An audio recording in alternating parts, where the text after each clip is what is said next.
Hi everybody, I am here for the Fresh New Voice of YA Excerpt vlog, and I don't know if you can see or not, but I have a kitten in my lap. Anyway, today I'm going to be reading from Stupid Cupid by Rhonda Stapleton, and it's a scene that Rhonda put in me too that is absolutely hilarious. I loved it, and I was so happy. I was so happy I get to read this scene because I mean I could have picked it on my own, I guess, but it was just really fantastic that she came up with that scene and asked me as a scene that she would like to see me read. So, here we go. It starts on page 88, at least of the ARC copy. Or maybe not as something else. Alright. Is spring really just around the corner? I mused aloud to my mom that evening, running my finger along Target's shelf of fake green plants, because it sure doesn't feel like it. Mom nodded, studying a ceramic green vase closely. It'll be warm before you know it, she replied, flipping out the bottom of the vase to check out the price. We decided to go browsing at Target just to get out of the house for a while, or at least that's what I'd told her when I'd suggested the idea. In reality, I was scouting around for the perfect 25th anniversary present for my folks, as the big day was less than a couple of weeks away. Typically, my folks keep their celebrations low-key, so Rob and I don't normally get gifts except for the big milestones. But whenever those anniversaries have come around, I've procrastinated on getting them a present, waffling on what would be the perfect way to congratulate their lasting love. And every idea I've come up with has always been way too cliché or expensive. So my wishy-washiness inevitably meant me running out to the store the night before and getting them a card and some kitschy gift. For their 20th anniversary was a Scooby-Doo head you could grow moss on, and a pair of soup mugs. I know, uber lame, but in my defense, my parents love soup. And this time was gearing out to be no different. Everything I'd looked at was either the wrong color, cost an arm and a leg, or was something they already had. Shopping for a couple was hard, especially my parents. We made our way over to the clothing department. It seemed I wasn't going to have any luck tonight spotting them a perfect gift. Well, I just borrowed my mom's car in the next few days and hit another store without her. Having come up with this tentative plan of action, I headed toward the aisles of bathing suits, ready to check out stuff for me. Sometimes if I hit Mom on a good day, she'd splurge and buy me clothes. I can't believe they already have bathing suits out in the rack, I said. Mom me non-committally. Tough to tell whether she was feeling generous tonight or not. I flipped through the bright, multicolored swimsuits and bikinis. Maybe there was something hiding on the rack that would make me look both super stacked and super skinny. Not likely, given the lovely pear shape of my body, but hey, a girl could hope. Also, I was desperate for warmer temperatures to come, so maybe buying a bathing suit would remind the weather gods to send a little bit of sunshine our way.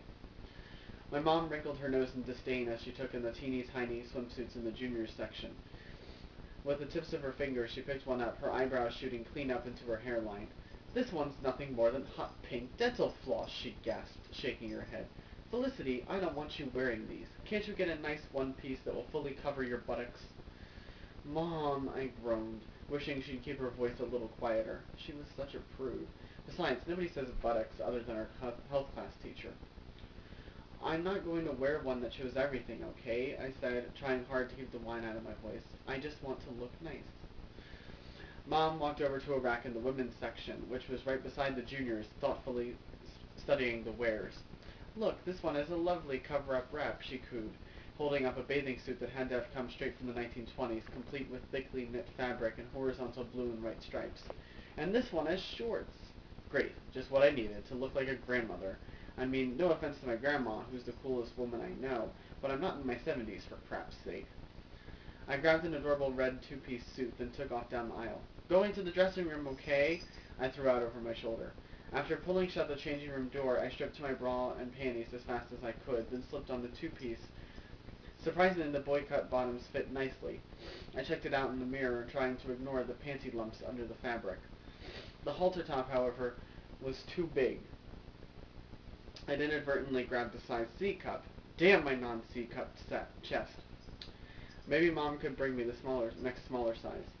I threw my coat on over the bikini, quickly slipped into my tennis shoes, then tiptoed to the front entrance of the changing room. Mom, I whispered. No answer. I tried again a bit louder. Mom, you there? What do you need, Felicity? she asked from about 30 feet away. She was still looking at old lady bathing suits, probably trying to find me one that came with a turtleneck. Can you get me a different top? I asked. It's the dark red bikini halter top on the front rack. Sure thing, she bellowed back. What size? I groaned and glanced at the lady working the changing room, who stared back at me with a slightly hostile look on her face. She looked like she trusted me about as far as she could throw me, and she certainly wasn't offering to help. 34B, I said as quietly as possible. I heard Mom snort. Did you say 34D? With those little apples? Let's not delude ourselves, honey. You're more like an A cup. The dressing room attendant smothered a chortle behind her hand. My entire face flamed with heat. Mom! Could this get any worse? I said B cup! Felicity, is that you?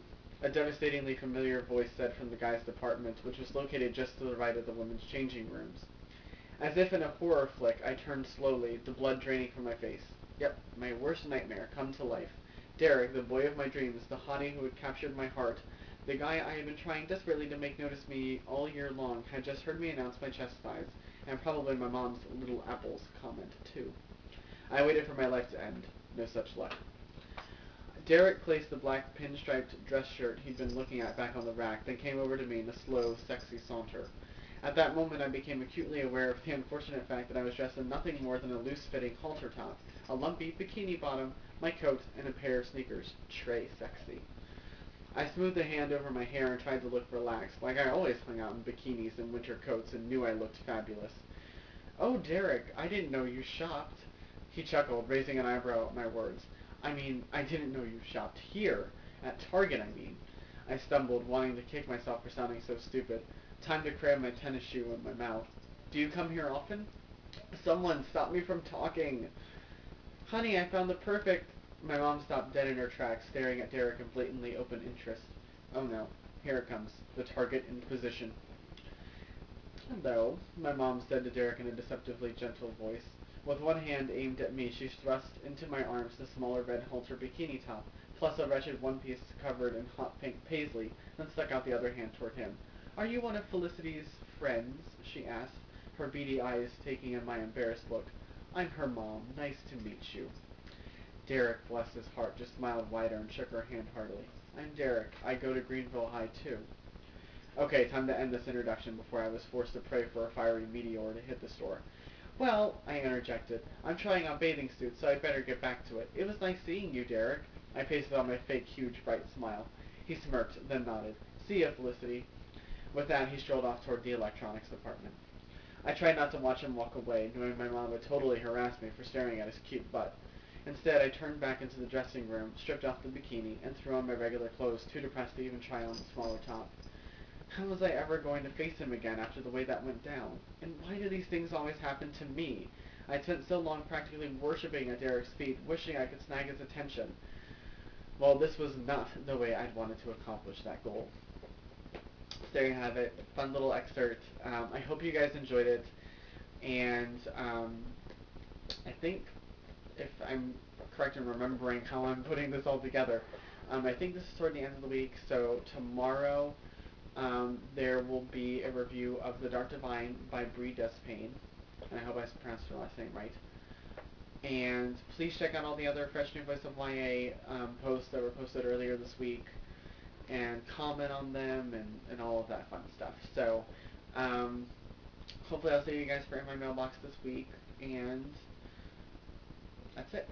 So, bye.